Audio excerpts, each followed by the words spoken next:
Hello there everyone, welcome to Nightmare Narratives. I am your storyteller and I'm here to guide you tonight.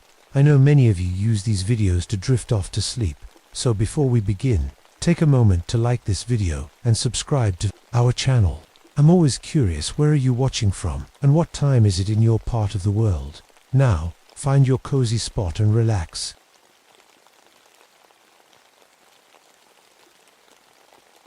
My name is Frank Moorcock, and I spent 18 years as a forest ranger in Olympic National Forest before what happened changed everything. I'm telling you this story because people need to know. They need to understand that some sounds in the woods aren't meant for human ears. I was 42 then, stationed in the Hoh River Valley. That's deep rainforest country, over 200 inches of rain every year. The trees grow so thick and tall that even on sunny days, it feels like twilight on the forest floor. Moss hangs from every branch like nature's own curtains. It's beautiful, but it's also the kind of place where sounds get trapped and twisted. Before the Forest Service, I spent 6 years in the Navy working sonar. That training saved my life, though I didn't know it yet. When you've spent years listening to underwater sounds, cataloging every ping and echo, your ears become tools. I could tell you what kind of animal was moving through the brush just by the rhythm of its steps. I knew the difference between wind through Douglas fir and wind through cedar. I'd mapped every natural sound in those woods. At least, I thought I had. My specialty was catching poachers. Illegal hunters make noise, they can't help it. A rifle shot echoes for miles in the valley. Truck engines, radio chatter, even the sound of a beer can opening carries farther than city folks realize. I'd set up listening posts and track them down using nothing but sound. In 18 years, I never missed one. I lived alone in a ranger station about 35 miles from the nearest town. Radio signals didn't work well out there, too much tree cover absorbing the waves. Most days, it was just me, my equipment, and the constant whisper of rain on leaves. I liked it that way. After my divorce, after losing my daughter in that drowning accident, the quiet helped. Work kept the memories at bay. The research team arrived on a Tuesday in September 6, scientists from the University of Washington, studying old-growth ecosystems. They set up camp about 5 miles from my station, near where an old logging operation used to be. I helped them carry equipment, fancy recording devices, computers, instruments I'd never seen before. Dr. Sarah Chen, the team leader, explained they were studying how sound travels through ancient forests, something about acoustic ecology, how different tree ages create different sound environments. They planned to stay 2 weeks, recording everything from bird calls to wind patterns. This forest has some of the most complex acoustics in North America, she told me. We're hoping to discover sounds that have never been properly documented. They were excited, like kids with new toys. I envied that excitement. It had been years since anything in these woods surprised me. That changed 3 days later. The call came through my radio at 2:47 p.m. on Friday. Static mixed with Dr. Chen's voice, making her words hard to catch. Ranger Moorcock, something strange, ... The audio equipment is picking up ... Can you hear that? Hear what, Dr. Chen? You're breaking up. More static, then clear as a bell. Whistling. Not human whistling, too pure, too perfect. It sounded like a flute, but with more layers, more complexity. The melody was simple but haunting, the kind of tune that gets stuck in your head. Dr. Chen, are you there? Nothing but static and that whistling. Then the radio died completely. I grabbed my emergency pack and headed for their camp. The forest felt different as I walked.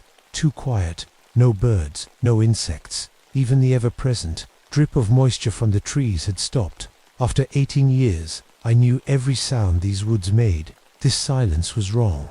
I found their camp exactly as they'd left it. Except for one thing, everything was arranged in perfect geometric patterns, tents in a precise hexagon, equipment lined up by size and weight.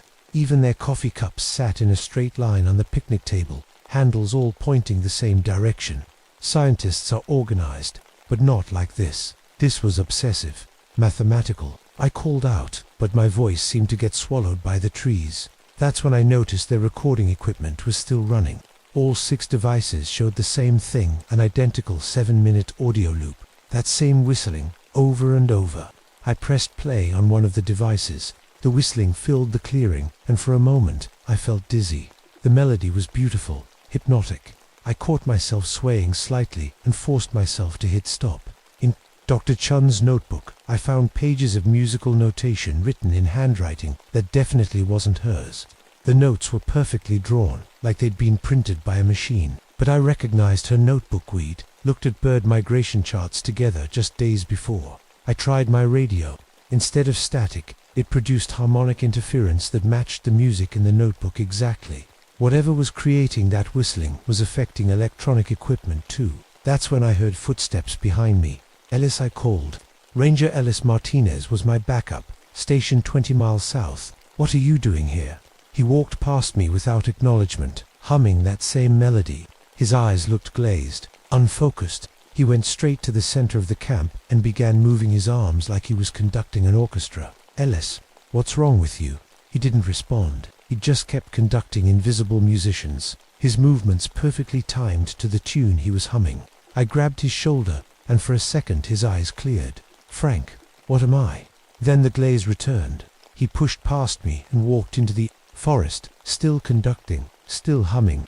I followed him for 2 miles before I lost him in the thick undergrowth, but I could still hear his humming, always just ahead, always out of sight. And underneath his voice, that perfect whistling was back, harmonizing with him. By the time I made it back to the camp, the sun was setting. I found Ellis standing in the clearing with all 6 researchers arranged around him in a semicircle. They were all conducting too, their movements synchronized like they were following the same invisible sheet music. None of them would look at me. None of them would speak. They just kept conducting as that whistling grew louder and more complex. I backed away slowly, then ran for my station to call for help. The backup team arrived the next morning, 3 rangers from the main office. I tried to explain what I'd seen, but I could tell they thought I was losing it. Rangers don't report ghost stories. Probably some kind of gas leak, said Ranger Davidson, the team leader. Natural pockets of methane can cause hallucinations. We went back to the research camp together.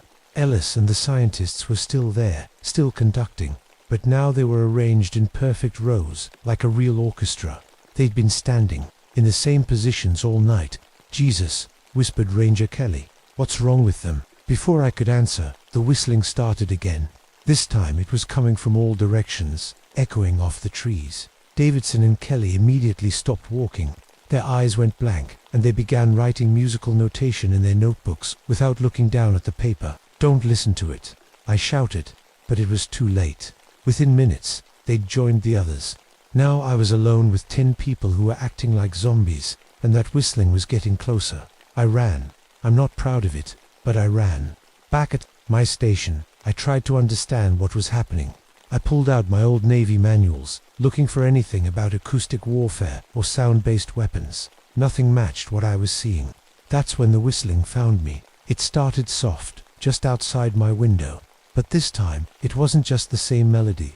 Now I could hear my daughter's voice mixed in with it. Emily, who'd drowned 3 years ago, was humming along with that perfect tune. Daddy, her voice, came from the forest. Daddy, why didn't you save me? I knew it wasn't real. Emily was dead.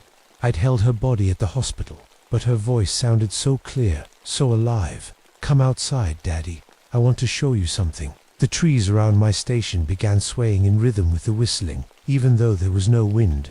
Branches moved like they were keeping time with some cosmic metronome. I grabbed my emergency radio and tried to contact the main office, but all I got was that same harmonic interference. The whistling was in the radio waves now, spreading through the electronic signals. My watch had stopped at 3:33, but I couldn't tell if that was AM or PM. Time felt broken. I'd walked from the research camp to my station in what felt like 20 minutes, but my watch said 3 hours had passed. Outside, the orchestra was growing. I could see Ellis and the others through my window, but now there were more figures. Tall, thin shapes that looked almost human but moved wrong. They were all conducting together, creating a massive symphony of whistling that made the forest itself dance. I realized I was humming along and bit down on my tongue hard enough to draw blood. The pain cleared my head for a moment. That's when I understood. The whistling wasn't just a sound, it was alive. It fed on people's ability to hear music, to find patterns in sound. Once it got inside your head, it rewrote your brain to serve its purposes, and I could feel it trying to get inside mine. The thing appeared at midnight. I was barricaded inside my station, cotton stuffed in my ears, when the walls began to shake. Something enormous was moving through the trees outside, snapping branches like toothpicks. I looked through the window and saw it, 15 feet tall, made of intertwined branches and moss, with hollow spaces where a face should be. The Whistler. Its arms were impossibly long, ending in fingers that looked like thin tree roots. When it moved, the forest moved with it. But the worst part was the sound. That perfect whistling came from everywhere at once. The trees, the ground, the air itself, and mixed in with it were voices. Dozens of them, all singing in harmony. Through the chaos, I heard Dr. Chen speak, but her voice was layered with others. "We are the orchestra now, Frank. We make beautiful music together. Join us," said Ellis, his voice blending with Emily's. "It doesn't hurt. It feels like coming home." The Whistler raised its arms like a conductor, and every person in its orchestra moved in perfect synchronization. But now I could see there were more than just the recent victims. Dozens of figures stood in the shadows, some in modern clothes, others in old-fashioned work gear. That's when I remembered the logging camp. In 1923, 31 workers had died in a Christmas landslide near this exact spot. They'd been having a holiday party when the mountain came down. These were their voices I was hearing. They'd been trapped here for 40 years, conducted by this thing, forced to make music for its pleasure. The Whistler turned those hollow eye sockets toward my station. When it spoke, its voice was a chorus of all its victims. "Frank Moorcock, Navy sonar operator. Excellent hearing. You will make beautiful music." It moved closer, and I felt the whistling trying to force its way into my skull. But something was different. My ears, damaged by years of Navy sonar work, couldn't process all the frequencies. The hearing loss that had nearly ended my military career was protecting me now. I could resist, but not for long. Desperate, I remembered my emergency equipment. Military-grade radio frequency generators designed to cut through any interference.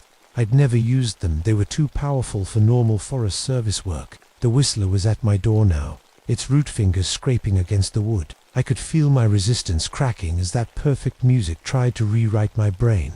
I turned on the frequency generator and set it to full power. The electronic tone that filled the air was harsh, mechanical, artificial, nothing like the organic music the Whistler created. For the first time, the creature hesitated. Electronic sounds, it couldn't process them, couldn't turn them into its symphony. I cranked the volume higher. The artificial tone drowned out the whistling, and I watched through the window as the Whistler's orchestra began to stumble. Their synchronized movements became jerky, confused. The creature itself was writhing, its branch arms flailing as it tried to escape the electronic assault. It couldn't conduct artificial sounds. They were poison to it. I grabbed my portable generator and ran outside, broadcasting electronic interference at maximum volume. The Whistler retreated, its harmonious voices turning into discordant screeches. No music. It wailed in the combined voices of all its victims. No beautiful music. I chased it deeper into the forest, the electronic tone clearing the air of its influence. One by one, its orchestra collapsed as people snapped out of their trance. But I knew this wasn't over. The thing was wounded, not dead. It had been here for 40 years. It would adapt, learn to avoid my electronic barriers. I had to make this permanent. It took 6 hours to set up the permanent electronic beacon. I positioned frequency generators throughout the valley, creating a network of artificial sounds that would never stop broadcasting. The Forest Service reported it as an acoustic monitoring system for wildlife research. The official report blamed the incident on altitude-induced auditory hallucinations caused by natural gas emissions. Ellis and the research team were found suffering from severe dehydration and exposure. They had no memory of the 3 days they'd spent conducting an invisible orchestra. Dr. Chun's equipment had recorded everything, but the files were corrupted. Just 7 minutes of whistling repeated over and over. The hard drives were wiped and destroyed as damaged beyond recovery. I left the Forest Service a month later. Couldn't stay in those woods, knowing what was still out there, just beyond the reach of my electronic barriers. I became an audio engineer, specializing in electronic sound systems for remote locations. But sometimes, late at night, I get reports from other rangers in other forests. Hikers found standing in geometric patterns, humming songs they don't remember learning. Recording equipment that picks up beautiful music with no visible source. The Whistler wasn't unique. There are others out there, conducting their own orchestras, in deep, dark places where human voices carry farther than they should. I've installed electronic barriers in 12 forests across the Pacific Northwest. Each system broadcasts artificial tones that these things can't process or control. It works, but only as long as the power holds out. The Forest Service thinks I'm obsessed with acoustic research. They don't know I'm fighting a war against creatures that turned human music into chains. 3 years ago, my electronic barriers in Olympic National Forest went offline during a storm. When the repair team arrived, they found the equipment arranged in perfect geometric patterns around a clearing where the moss had been trampled flat by many feet. No one was hurt. The barriers came back online before anyone could be taken. But sometimes, when the wind is just right, hikers still report hearing beautiful whistling from deep in the Hoh River Valley. And sometimes, they say, it sounds like children singing Christmas carols. If you ever hear voices calling from empty places in the woods, familiar voices singing songs that make your heart ache, don't listen. Cover your ears and run toward the nearest artificial sound you can find. Car engines, radios, cell phone alerts, anything made by machines instead of nature. Because once you start conducting their orchestra, you never stop playing their music, and they're always listening for new musicians to join their eternal song.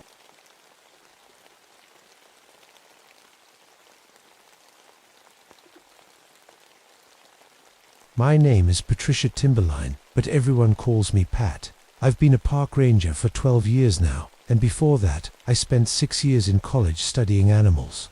Big animals, mostly. Bears, wolves, mountain lions, the kind that can kill you if you're not careful.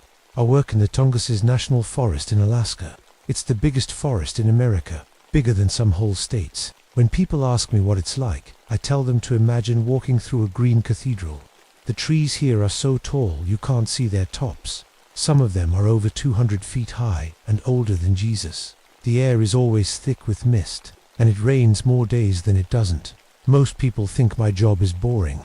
They picture me sitting in a tower looking for fires or giving talks to kids about not feeding the bears. But the truth is, I spend most of my time alone in places where no human has walked for months, sometimes years. My job is to study the big predators, to understand how they live and what they need to survive.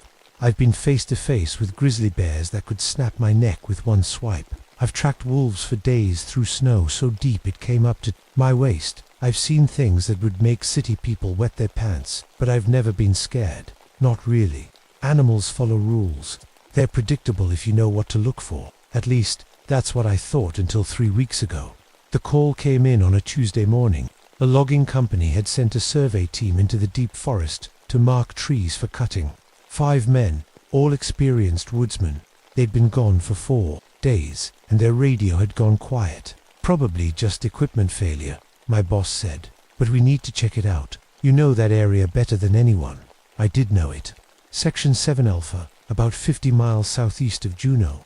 It was old-growth forest, the kind that makes you feel small just walking through it. The trees there were massive, some of them 15 feet across at the base. The Tlingit people, the native tribe that lived here, first had stories about that place. They called it the home of the Forest King, some kind of giant bear spirit that ruled over all the other animals. I packed my gear, GPS, radio, first aid kit, bear spray, and my rifle. I also brought Joseph Bearwalker, a Tlingit guide, who knew the old stories better than anyone. Joseph was quiet and serious, with deep lines around his eyes from squinting through decades of Alaska weather. We flew in by float plane, landing on a small lake about 5 miles from where the survey team was supposed to be working. The pilot said he'd come back for us in 3 days.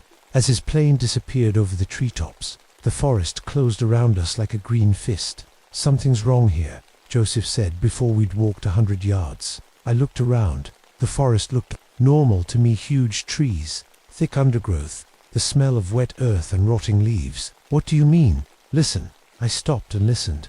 That's when I realized what he meant. The forest was too quiet. No birds singing, no squirrels chattering. Even the insects seemed to be holding their breath. "Where are all the animals?" I asked. Joseph shook his head. "They know to stay away. We should too." But I had a job to do. We kept walking. It took us 2 hours to reach the survey team's last known location. We found their camp, first 5 tents arranged in a perfect circle around a cold fire pit. The tents were still zipped shut, but when we opened them, they were empty. No signs of struggle, no blood. It was like the men had just vanished. Their equipment was still there. Expensive surveying instruments, chainsaws, food supplies. Everything a logging crew would need was laid out neatly, almost like someone had arranged it for a museum display. "This is wrong," I said. "If they left in a hurry, they would have taken their gear." Joseph was examining the ground around the camp. "Pat, look at this." I walked over to where he was kneeling. In the soft earth, I could see boot prints from the missing men, but there were other prints too. Paw prints, but like nothing I'd ever seen. They were huge, bigger than any bear I'd encountered, and they were shaped wrong, like a bear's paw stretched out to twice its normal size. "To be a polar bear," I said, but even as I said it, I knew that was stupid. "Polar bears don't live in forests." "No," Joseph said. "These are old, very old." We followed the prints away from the camp. They led deeper into the forest, toward the really big trees. After about a mile, we found the first body. His name was Mike Chen. According to his work ID, he was kneeling at the base of a giant Sitka spruce, his hands folded in his lap like he was praying. His eyes were open, staring up at the tree trunk with an expression I'd never seen before. It wasn't fear, it was something like wonder, like he was looking at the most beautiful thing in the world. "Heart attack?" I asked, but I already knew that wasn't right. Mike looked peaceful, almost happy. Joseph touched the man's shoulder, then pulled his hand back quickly. "He's been dead for 2 days, but look at his face." Mike's skin had a greenish tint, and when I looked closer, I could see thin roots growing out of his fingernails. Not just dirt under the nails, actual roots, white and delicate, reaching down into the soil. "What the hell?" I whispered. We found the other 4 men within a 1/4 mile of the first. All of them were kneeling in front of different trees, all with the same peaceful expression, all with roots growing from their bodies. It was like they had been planted there. I tried to call it in on my radio, but all I got was static. Strange static, though. It sounded almost like music, like the forest itself was singing. "We need to get out of here," Joseph said. Now, I wanted to agree, but I'm a scientist. I needed to understand what I was seeing. There has to be an explanation. Maybe some kind of fungus, or Pat. Joseph grabbed my arm. "Look up." I raised my eyes to the canopy above us. At first, I didn't see anything unusual. Then I realized what had caught Joseph's attention. The trees were moving, not swaying in the wind. There was no wind. They were bending toward us, like giant green fingers reaching down, and they were making sounds, creaking, groaning sounds that seemed to form words. "Welcome, stay, kneel." I stumbled backward, my heart hammering in my chest. That's not possible. Joseph was already walking away, fast. "The Forest King is awake. We need to leave before he decides we should stay." I took one more look at Mike Chen, still kneeling peacefully with roots growing from his body. Then I followed Joseph as quickly as I could. But as we walked, I couldn't shake the feeling that the trees were watching us. And worse, I couldn't stop thinking about how peaceful Mike had looked, how happy. Part of me wondered what he had seen in those final moments. Part of me wanted to know. We made it back to the lake by evening, but the float plane wasn't due back. For 2 days, Joseph built a fire while I set up our tent, but neither of us felt much like talking. Every time the wind moved through the trees, it sounded like whispers. I couldn't sleep. Every time I closed my eyes, I saw Mike Chun's face, that expression of perfect peace, and I kept hearing those voices in the wind, calling to me. Asterisk, "Come back, kneel with us, see what we see." Asterisk around midnight, I gave up trying to sleep and crawled out of the tent. Joseph was sitting by the dying fire, staring into the forest. "You hear them too," he said without looking at me. I nodded. "What is it? What's the Forest King?" Joseph poked the fire with a stick, sending sparks up into the dark sky. "My grandmother told me the story when I was young. She said that long ago, before the white men came, before the Russian traders, there was a great spirit that lived in the deepest part of the forest. It was old when the first trees sprouted, old when the ice covered the world. It was the forest itself, given form and will." "That's just a story," I said, but my voice sounded weak even to me. "Is it? You saw those men. You heard the trees talk. The Forest King chooses people sometimes, calls them to serve him. They become part of the forest, and the forest becomes part of them." I thought about the roots growing from Mike's fingernails. But why? What does it want? To protect this place. To keep it wild and free. The Forest King doesn't like machines or chainsaws or men who come to cut down his trees. As if summoned by his words, I heard the sound of an engine in the distance. A chainsaw, cutting through the night air. That's impossible, I said. All the survey team's equipment was back at the camp, but the sound was getting closer, and with it came something else, a low, rumbling growl that seemed to come from the earth itself. Joseph stood up quickly. We need to get in the water, now. But why? The Forest King can't follow us into the lake. Hurry. The chainsaw sound was getting louder, but there was something wrong with it. It wasn't the steady buzz of a working saw. It was rhythmic, like a heartbeat, and underneath it, I could hear footsteps, big footsteps, crashing through the underbrush. I grabbed my flashlight and shone it toward the forest. For a moment, I saw nothing but trees. Then something huge moved between them, something that walked upright but was too big to be human. Pat, Joseph was already waist deep in the lake. Come on. I ran for the water, splashing in just as the thing at the forest's edge stepped into the light. It was like nothing I'd ever seen or imagined. It stood at least 20 feet tall, with the body of a massive bear but covered in bark instead of fur. Its claws were made of living wood, twisted branches that dripped with sap, and its eyes were like deep pools of forest shadow, ancient and knowing. The Forest King. It looked at me across the water, and when it spoke, its voice was the sound of wind through leaves, of roots growing through soil, of trees falling in empty woods. Why do you run from me, daughter of the forest? I have so much to show you. I couldn't move. I couldn't breathe. The creature's voice filled my head, and suddenly I could see what it wanted me to see. I could feel what the trees felt, the sun on their leaves, the rain on their branches, the deep peace of growing slowly over centuries. I could understand their language, hear their conversations about the weather and the seasons and the small animals that lived in their shadows. It was beautiful. It was perfect. All I had to do was walk back to shore, kneel down, and let the forest take me. Pat, Joseph's voice snapped me back to reality. Don't listen to it. The Forest King tilted its massive head. Your friend fears what he doesn't understand, but you know better. You've studied my children for years. You know how perfect they are, how peaceful. Join them. Join me. I took a step toward shore before I caught myself. The water was so cold it hurt, but that pain was keeping me human, keeping me myself. No, I said. I won't. The Forest King's expression didn't change, but the chainsaw sound got louder. You will. They all do, in the end. I have time, daughter. I have forever. Then it turned and walked back into the forest, disappearing between the trees like it had never been there at all. Joseph and I stayed in the water until dawn, shivering and holding on to each other. When the sun finally came up, the forest looked normal again.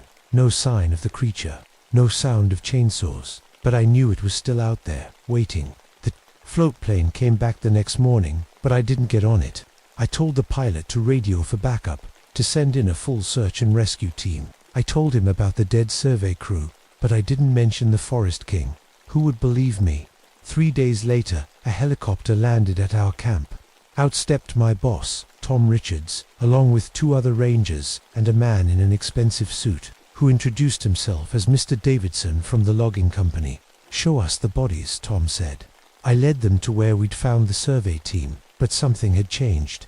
The bodies were still there, still kneeling, but they looked different. The roots had grown thicker, and moss was starting to cover their skin. They looked less like dead men and more like strange statues.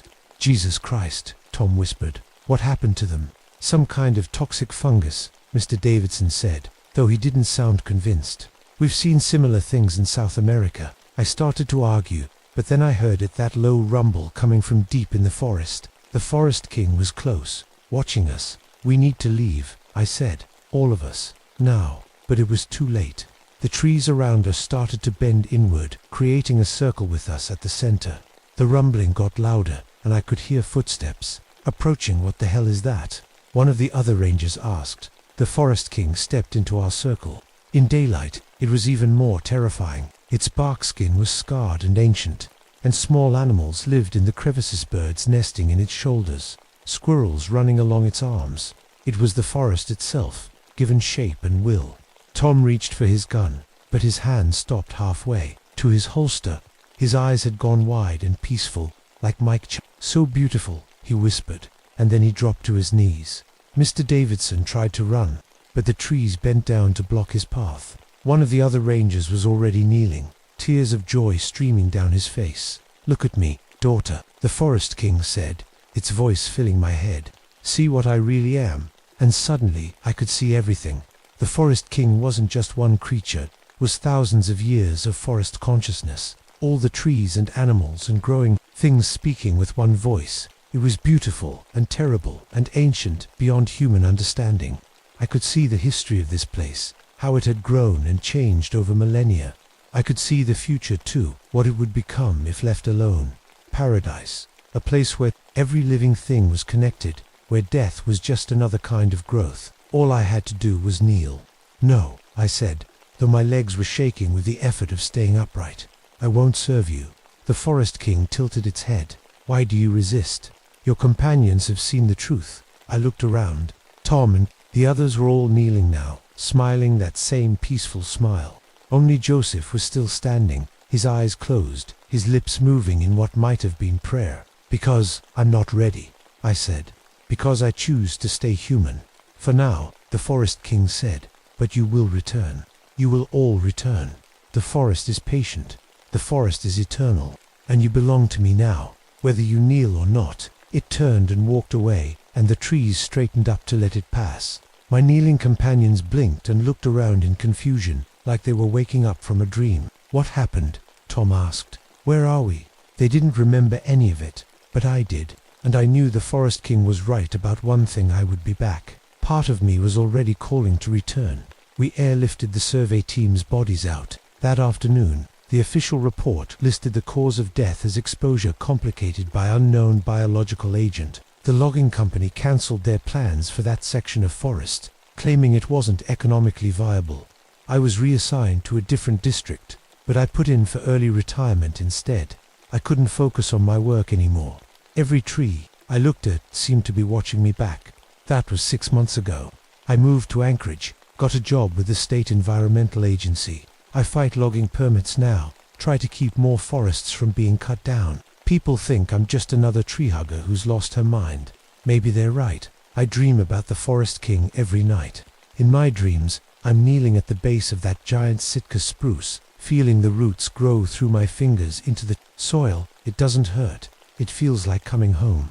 I've been back to that forest 3 times since the incident. I tell myself it's for work, checking on the site, making sure the logging ban is holding. But that's not really why I go. I go because I can hear it calling to me. The Forest King is still there, still waiting, and every time I visit, it's a little harder to leave. Joseph warned me about this. Some places choose their guardians, he said. And once you've been chosen, you can't really say no. You can only decide when to say yes. I understand now what happened to those survey men. They saw something beautiful and perfect, something worth dying for. Or maybe not dying, maybe becoming something more than human. I'm writing this down because I think I'm going back to the forest soon. Really going back. Not just visiting. I can feel the call getting stronger every day. The trees in the city look wrong to me now. Small and sad and cut off from their family. I want to see the Forest King again. I want to understand what Mike Chen understood in those final moments. I want to feel what it's like to be part of something ancient and eternal and perfect. If you're reading this, maybe you're like me. Maybe you've heard the call of the wild places, felt the pull of something older than civilization. Maybe you've walked in forests where the trees seem to whisper your name. Just remember, some places have kings older than human memory. Show them the respect they deserve. And if you ever find yourself in the Tongass's National Forest, in the deep places where the trees grow tall and the mist never lifts, listen carefully to the sounds around you. The Forest King is always calling, always waiting, and he's very, very patient.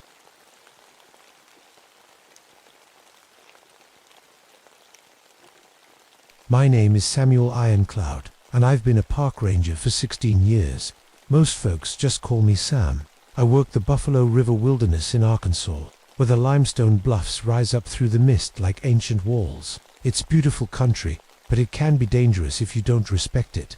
My grandfather used to tell me stories about these woods. He was full Cherokee, and he'd sit on the porch smoking his old pipe, talking about the old days. "There are things in the deep woods, Sam," he'd say, "things that hunt like men but aren't men anymore. I always figured they were just stories to keep kids from wandering too far into the forest. I should have listened better. See, my grandfather taught me to track the old way, reading signs most people miss. A bent twig here, a scuff mark there. After Vietnam, those skills kept me sane. Out in the jungle, I learned that staying alive meant paying attention to everything. When I came home, the woods felt like the only place that made sense. That's why I knew something was wrong even before the first body turned up. It started in late October, bow hunting season. The air was crisp, and the leaves were turning gold and red. Perfect hunting weather, but the animals were acting strange. Deer trails that had been used for years were suddenly empty. Even the squirrels had gone quiet.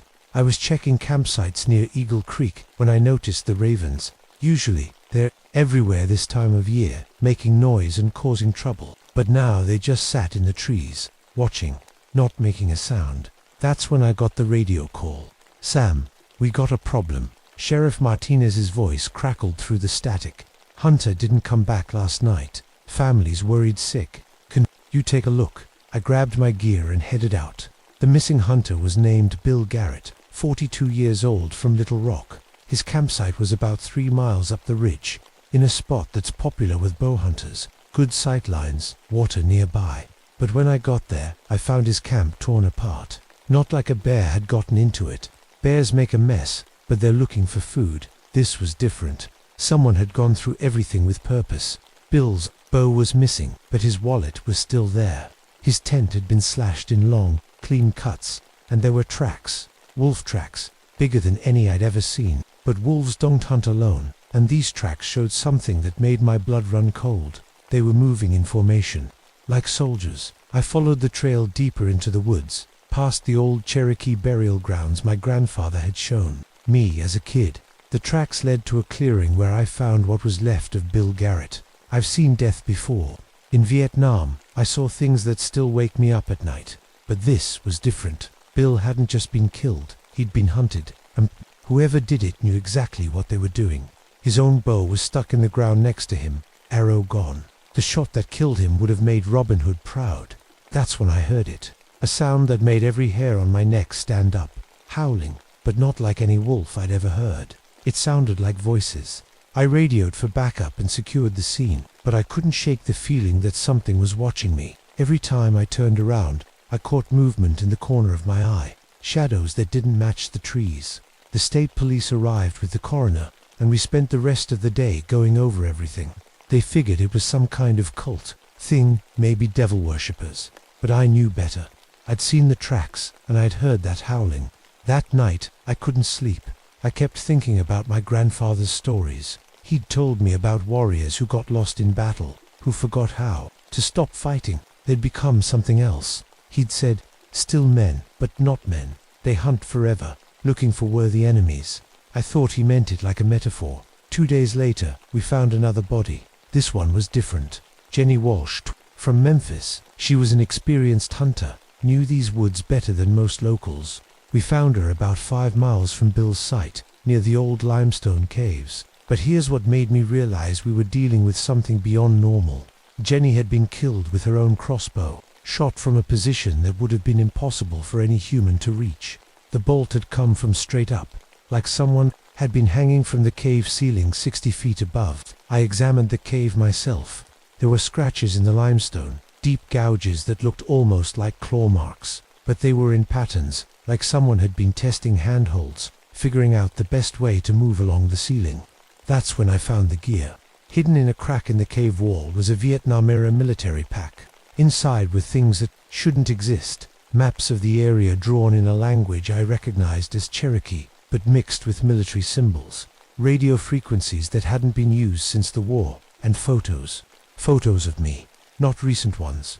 These looked like they'd been taken over the past few weeks, from positions I never would have spotted. Someone had been watching me, studying me, learning my patterns.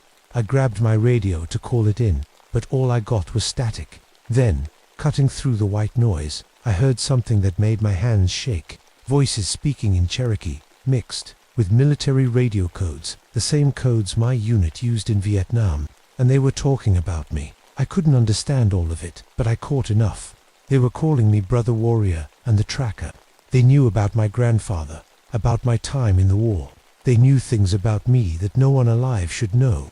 That's when I saw the eyes, yellow eyes, watching me from the back of the cave, not reflecting light like an animal's eyes would.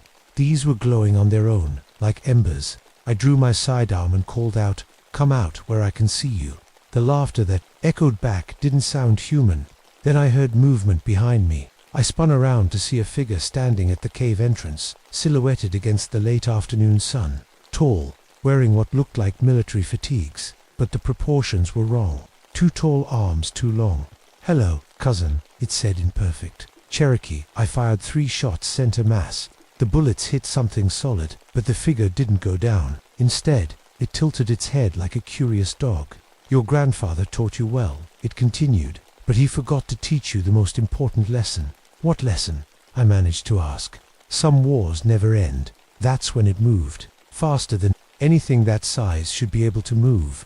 1 second it was at the cave entrance. The next it was gone. But I could hear it moving through the trees outside, circling the cave.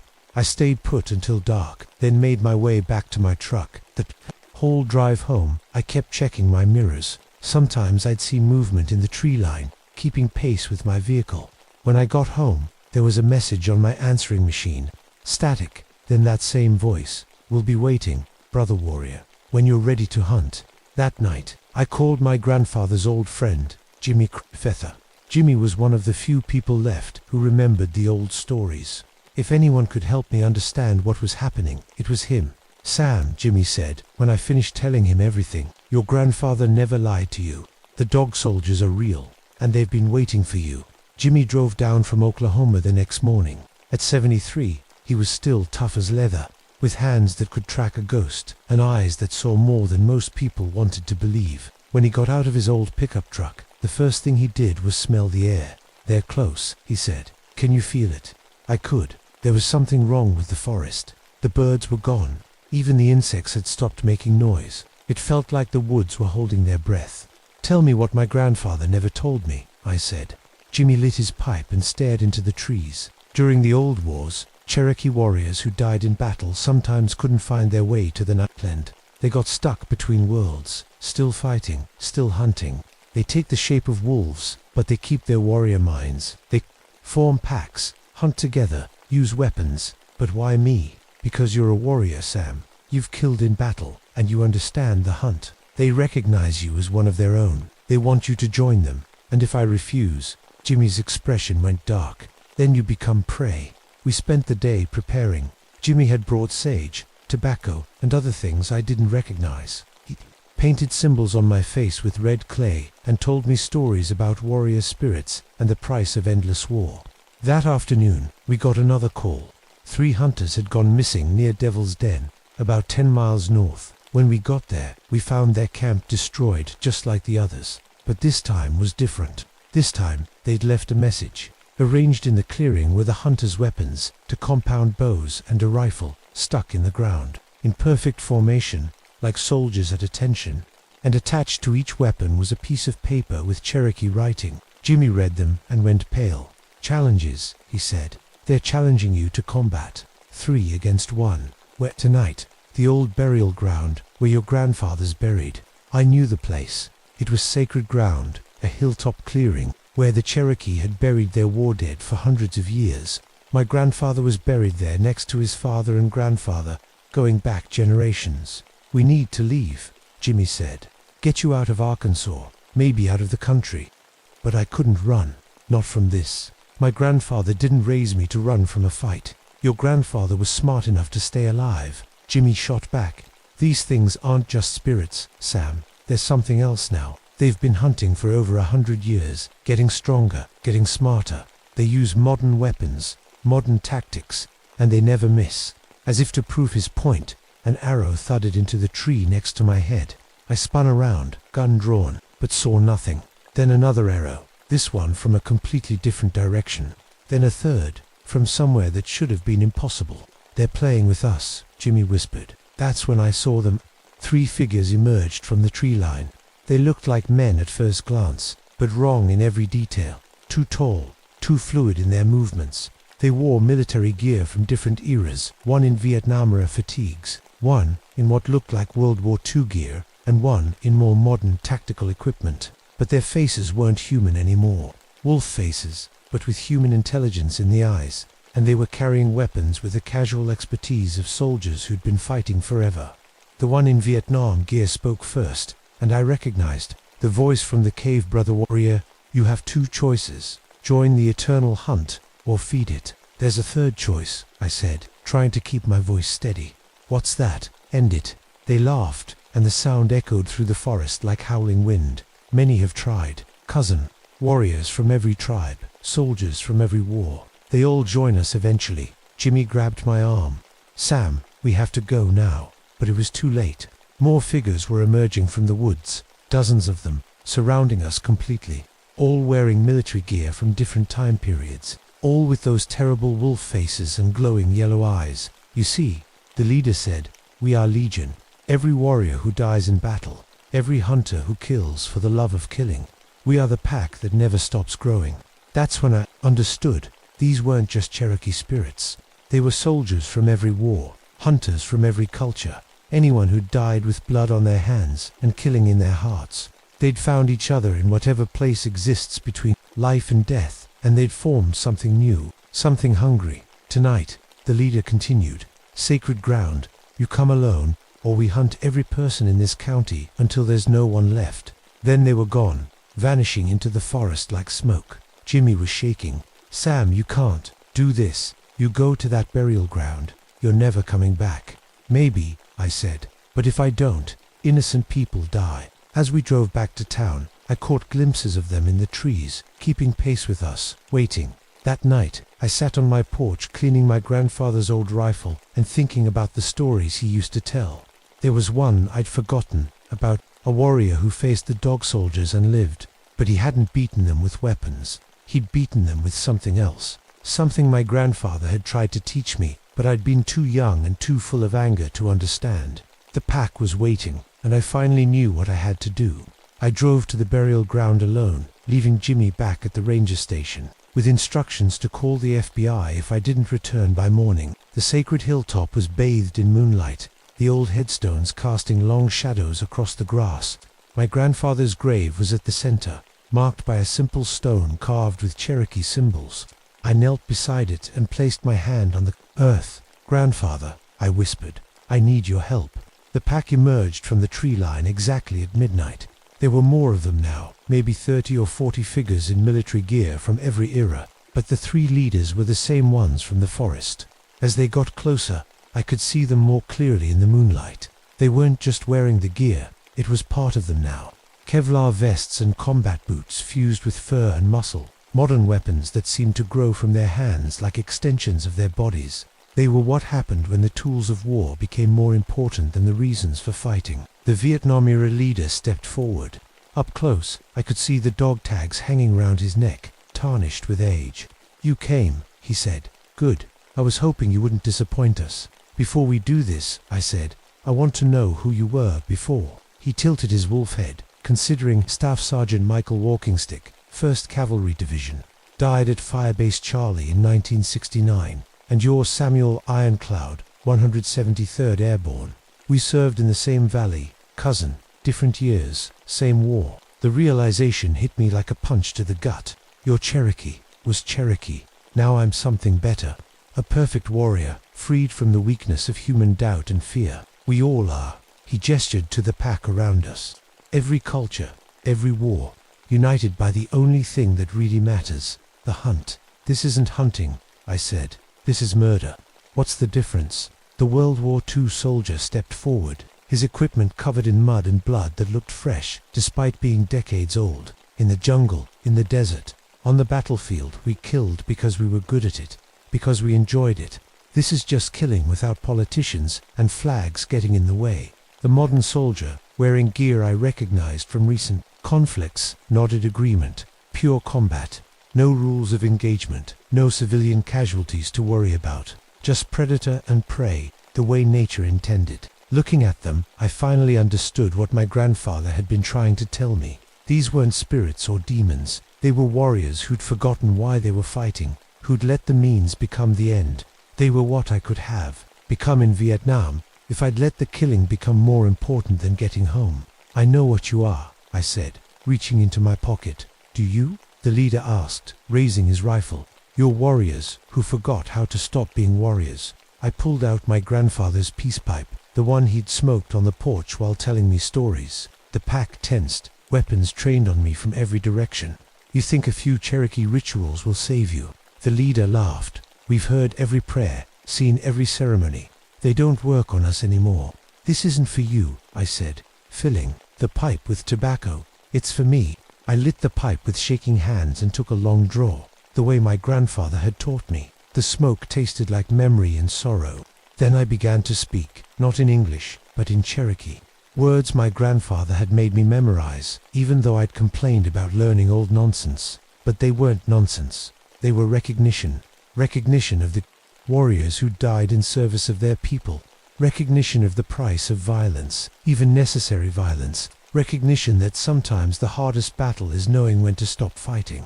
The pack shifted uneasily as I spoke. Some of them lowered their weapons. You're honoring us, the leader said. And for the first time, his voice carried uncertainty. I'm honoring who you were, I corrected, before you forgot. I stood and walked to my grandfather's grave, still smoking the pipe. The pack followed, but they weren't stalking anymore. They were walking like men walking to a funeral. Staff Sergeant Michael Walkingstick, I said, looking directly at the leader. You died serving your country. You did your duty. The war is over. Something flickered in his yellow eyes, something human. Corporal James Mitchell, I said to the World War II soldier. You died fighting fascism. You helped save the world. The war is over. Sergeant Lisa Fernandez, I said to the modern soldier. You died protecting your brothers and sisters in arms. You served with honor. The war is over. One by one, I named them all. Not their pack names or their warrior titles, but their human names. The names their mothers called them. The names on their dog tags. The names carved on distant headstones. And as I spoke, they began to change. The military gear started to fade, like old photographs left in sunlight. The wolf features softened, revealing human faces underneath. Faces marked by pain and exhaustion and a terrible, endless weariness. We can't stop, the leader whispered, his voice becoming more human with each word. We've been fighting so long, we don't remember how to stop. Then let me show you, I said.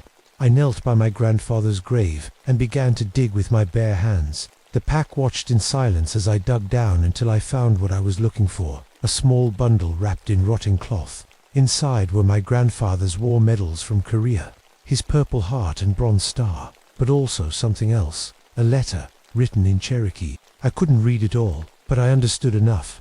It was a prayer for warriors, a ceremony to help soldiers lay down their weapons and remember how to be human again. My grandfather came home from war, I said, but he brought the war home with him, just like you did. The difference is, he learned how to put it down. I began to read the prayer, speaking the Cherokee words my grandfather had written 50 years ago. Words about the price of violence, about the difference between a warrior and a killer, about the courage it takes to choose peace.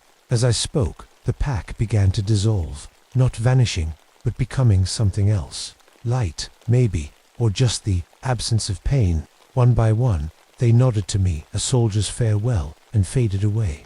The leader was the last to go. Thank you, brother warrior, he said, and his voice was completely human now, for helping us remember. Then he was gone, and I was alone in the burial ground with my grandfather's grave and the memory of yellow eyes that had finally found peace. The sun was rising when Jimmy found me still sitting by my grandfather's grave. I told him what had happened, and he nodded like it made perfect sense. Your grandfather would be proud, he said. He always knew you'd figure it out eventually. We never found the bodies of the missing hunters. The official report listed them as victims of a pack of unusually aggressive wolves that had since moved on to other territory. The area was closed to hunting for the rest of the season. I quit the ranger service 2 weeks later. I couldn't patrol those woods anymore, not after what I'd seen. Instead, I took a job with the Tribal Cultural Center, helping to preserve Cherokee stories and traditions, Turns out my grandfather's lessons were more valuable than I'd ever realized. But I still go back to the burial ground sometimes, especially during hunting season, just to make sure. Because here's the thing about warriors who forget how to stop fighting. They're not the only ones out there. Every war creates them. Every conflict leaves some behind. And sometimes they form packs. Last month, a hunter went missing up near Petit Jean Mountain. The state police found his camp destroyed, his own rifle used against him. The shot was impossible, too accurate for any human to make. And there were tracks, big ones, moving in formation. I've started carrying my grandfather's peace pipe again, just in case. Some wars never end, but sometimes you can help the warriors find their way home. You just have to remember that underneath all that anger and pain, they're still human. They're still your brothers and sisters, lost in a battle that ended long ago. The question is, are you brave enough to help them lay down their weapons? Because sooner or later, we all have to choose between being warriors and being killers. Between serving something greater than ourselves and serving only the hunt. My grandfather made his choice in Korea. I made mine in that burial ground. The question is, what choice will you make? The woods are still out there, and they're still listening. And somewhere in the darkness between the trees, new packs are always forming.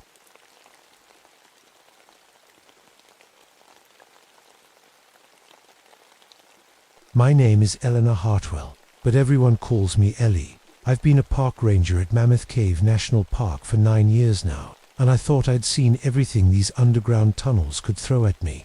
I was wrong. Before I became a ranger, I taught 3rd grade for 6 years. Sweet kids, always asking questions, always getting into trouble.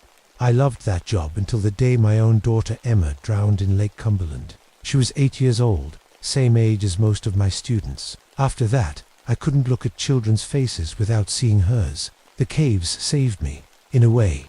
Down here, in the dark, I found purpose again.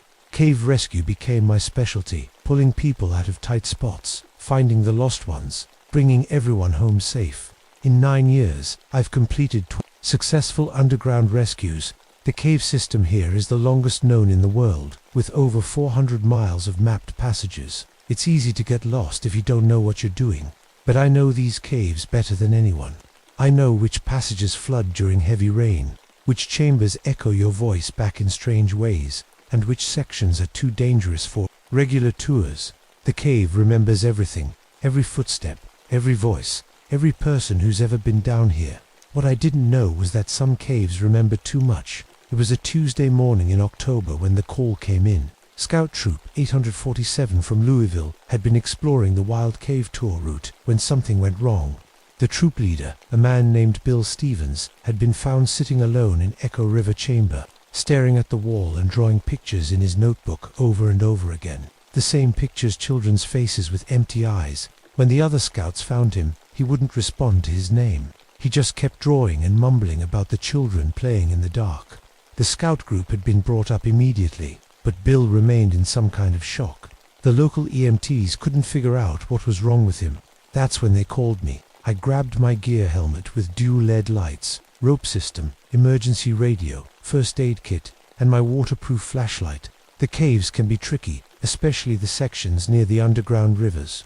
Water levels change without warning, and the limestone formations create weird acoustic effects that can mess with your head if you're not used to it. My partner Rick Martinez met me at the main entrance. Rick's been doing cave rescue for 5 years. Solid guy, never panicked in tight situations. But when I saw him that morning, he looked nervous. "Something's not right down there, Ellie," he said, checking his equipment twice. I've been doing this long enough to know when a cave feels wrong. I understood what he meant. Caves have personalities. Some feel welcoming, others feel hostile. The chambers near Echo River had always felt neutral to me, just rock and water and darkness. But that morning, even standing at the entrance, something felt different. The air coming up from below carried a sound I'd never heard before. It was faint, almost lost in the constant drip of water on stone. But it sounded like ... laughter. Children's laughter, echoing up from somewhere deep underground. "Did you hear that?" I asked Rick. He nodded, his face pale. "I've been hearing it for the past hour. It stops when I try to record it." We descended into the cave system, following the marked route toward Echo River. our helmet lights cut through the darkness, revealing the familiar limestone walls covered in flowstone formations. Everything looked normal, but the sound of children laughing grew stronger as we went deeper. At the 200-foot mark, our radios started acting up. Static mixed with what sounded like voices, young voices, talking and giggling. Rick tried to contact base camp, but all we got was more static punctuated by the sound of children playing games. Marco came, a child's voice through the radio static. Polo answered another, clearer this time. Rick and I looked at each other. We were alone in the cave. We found Bill Stevens exactly where the scouts had left him, sitting cross-legged in Echo River chamber. He was still drawing in his notebook, his pencil worn down to a stub. When I knelt beside him and looked at the pages, my blood went cold. The faces he'd drawn weren't random children. They were specific, detailed portraits of kids in old-fashioned clothes, boys in knickers and suspenders, girls in long dresses with ribbons in their hair. At the bottom of each page, he'd written the same thing over and over. They want to play. They're still playing. Why won't they stop playing? Bill, I said softly, putting my hand on his shoulder. Bill, can you hear me? He looked up at me, with empty eyes. Are you here for recess too? Teacher says we can't go home until everyone's here. A chill ran down my spine.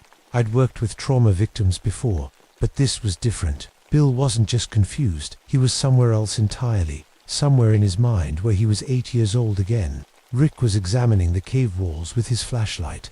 Ellie, you need to see this.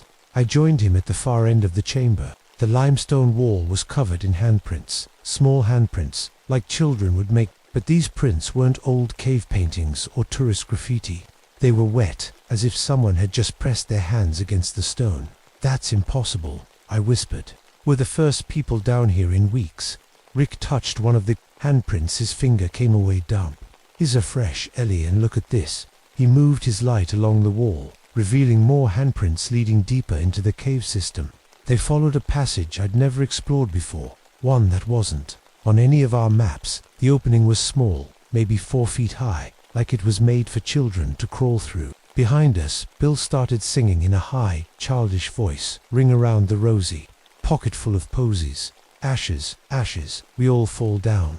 The sound of his adult voice trying to hit the notes of a child's song was horrible. But worse was what happened next. Other voices joined in, children's voices, echoing from the unmapped passage. The song continued even after Bill stopped singing.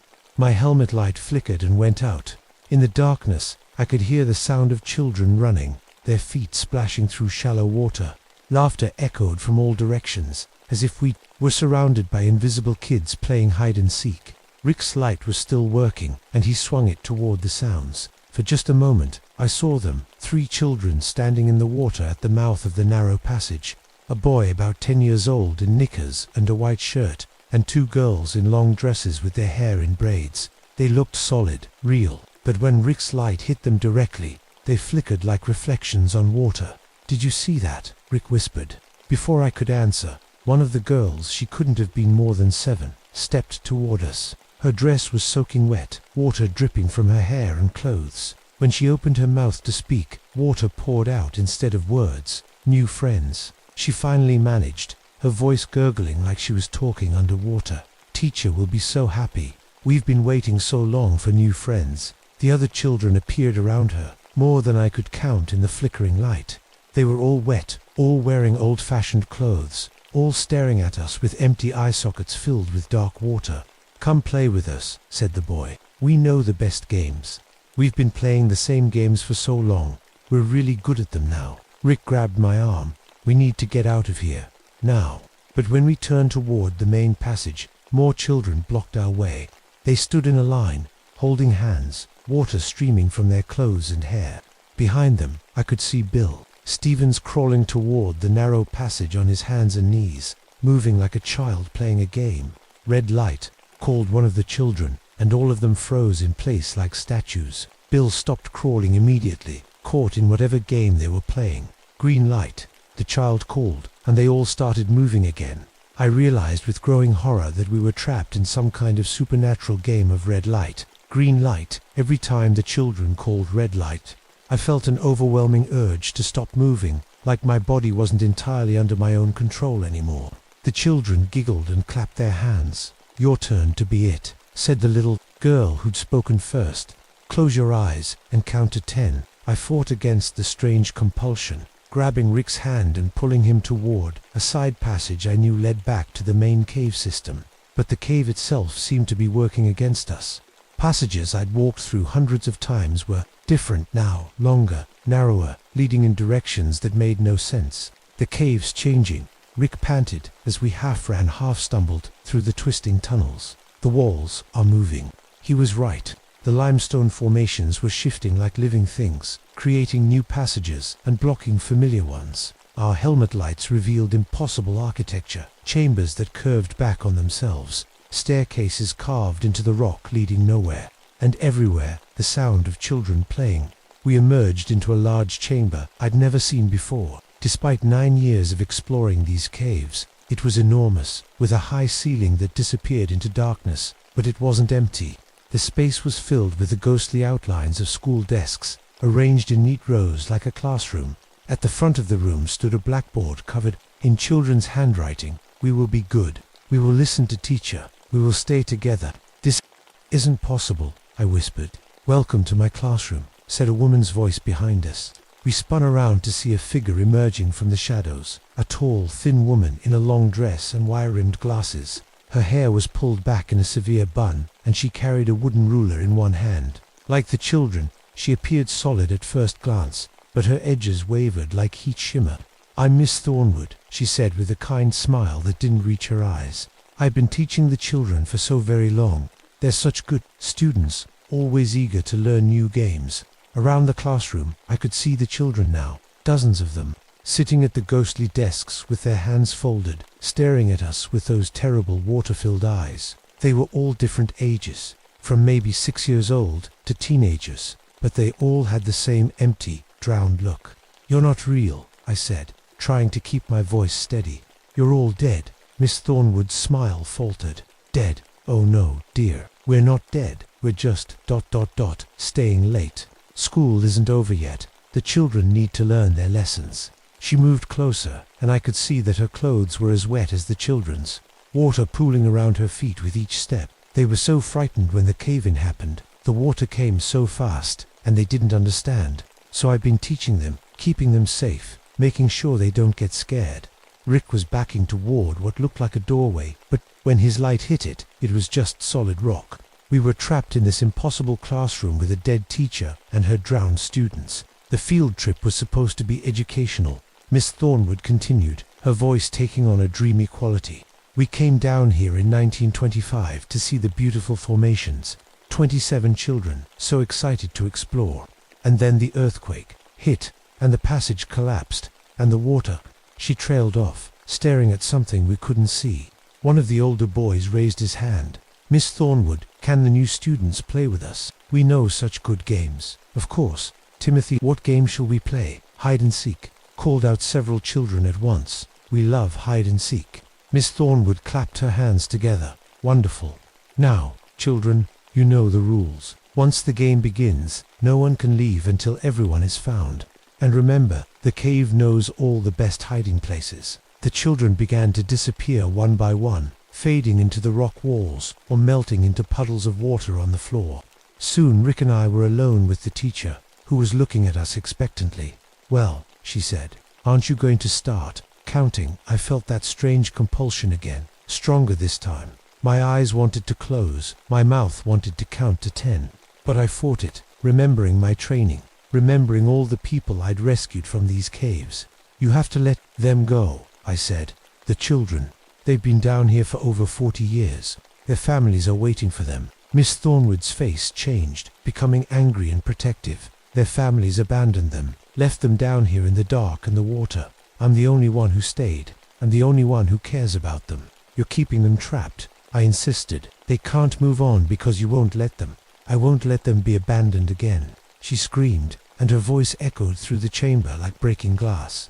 The ghostly classroom began to dissolve around us, desks and blackboard crumbling into nothing. The cave walls started to close in, water seeping through cracks in the limestone.